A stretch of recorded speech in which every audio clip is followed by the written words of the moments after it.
Good morning, everyone. I am Dr. Joanne Murphy, the UN Program Coordinator at Fairleigh Dickinson University. I would like to welcome you all to the Fairleigh Dickinson University UN Pathways video conference. This is a conference that we do in partnership with the Ambassadors Club at the United Nations and with its founder, Ambassador Kamal. We are pleased to have with us this morning 3 external sites: Lehigh University, Lock Haven University, and Montclair High School.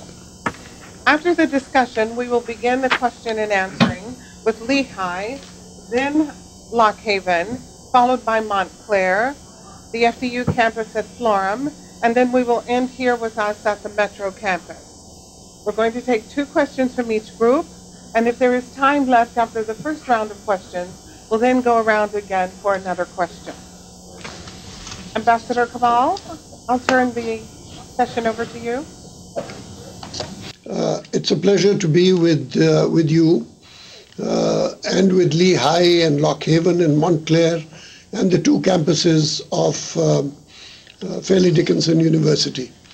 I was planning to have Mr. Pirogov with me. He is the head of the World Health Organization office in New York, but unfortunately he has been called away to Geneva, and therefore I will have to stand in for him alone.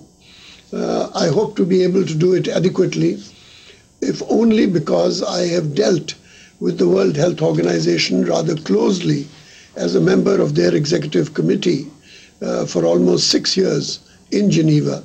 So there is a certain familiarity with problems of global health. I am also the author of an important article which was published in the World Federation of Scientists on problems of global health and how to make change in the existing situation.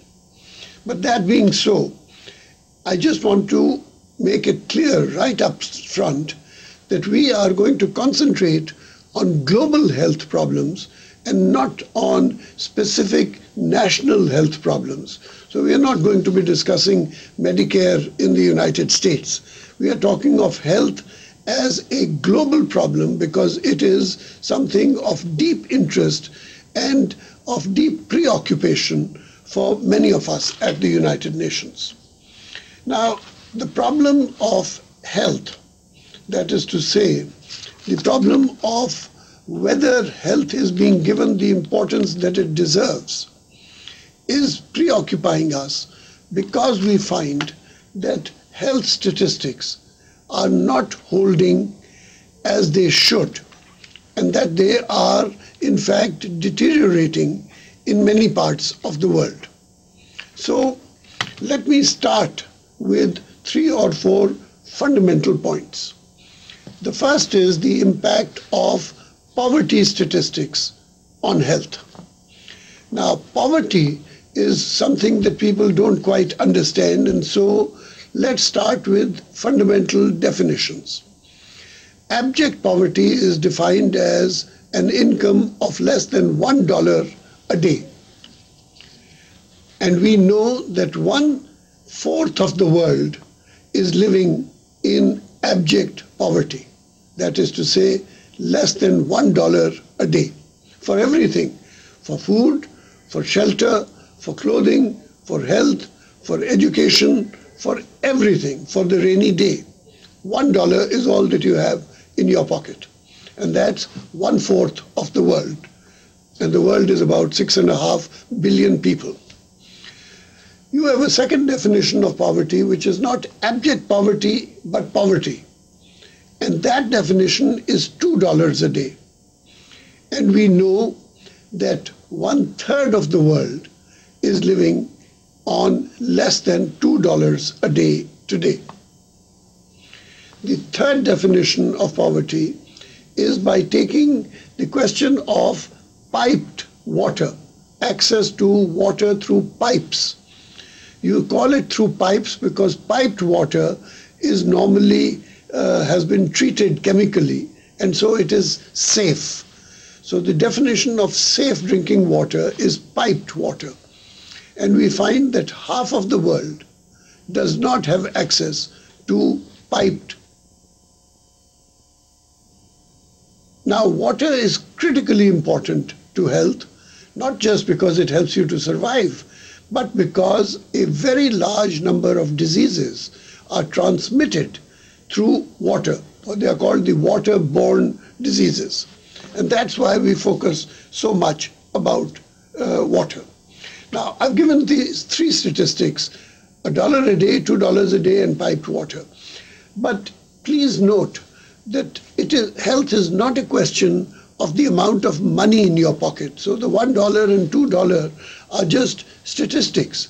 What it does mean is access to opportunity. Money gives you opportunity. It gives you the opportunity, for example, to get an education. And education means an opportunity to get jobs. Money gives you the opportunity to health because it gives you access to hospitals, which means doctors, which means medicines. And if you do not have adequate money, you're not going to have hospitals, you're not going to have doctors, and you're not going to have medicines. And so the question of poverty ultimately means poor health and early death.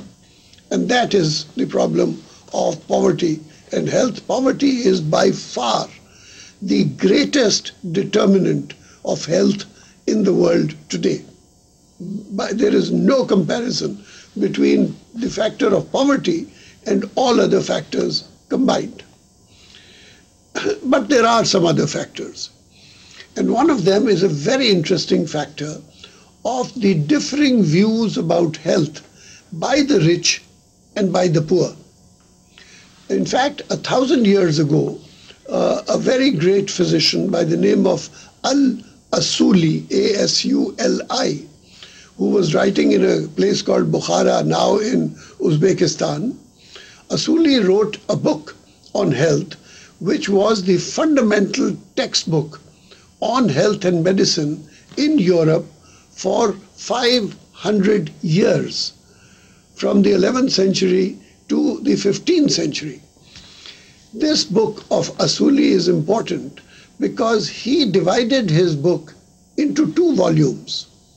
And he called the 2 volumes Diseases of the Rich and Diseases of the Poor.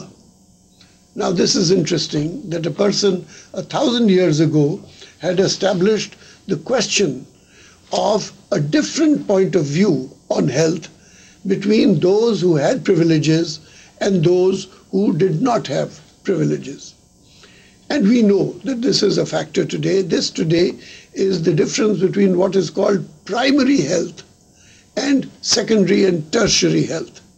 Primary health is basic health, which is the absolute fundamentals of babies, diarrhea, dehydration, tuberculosis, the problems of vaccinations early in life, whooping cough, etc. This is primary health.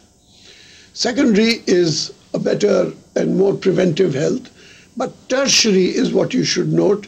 Tertiary is what we are all preoccupied with in developed countries, things like cancer, for example, or heart disease, etc. These are tertiary problems. These are what Al-Asuli would call the diseases of the rich as opposed to the diseases of the poor. Now, you can note the difference between primary health and tertiary health by watching the statistics on expenditures. Expenditures in the world, 80%, I repeat, 80% of health expenditure in the world is on tertiary health, even though the primary killer in the world is primary health. And so even though the main problem is primary health, our expenditure is all geared towards tertiary health. And that's why you will note that there's so much talk about cancer and sexy things like that, rather than about the much more down-to-earth problems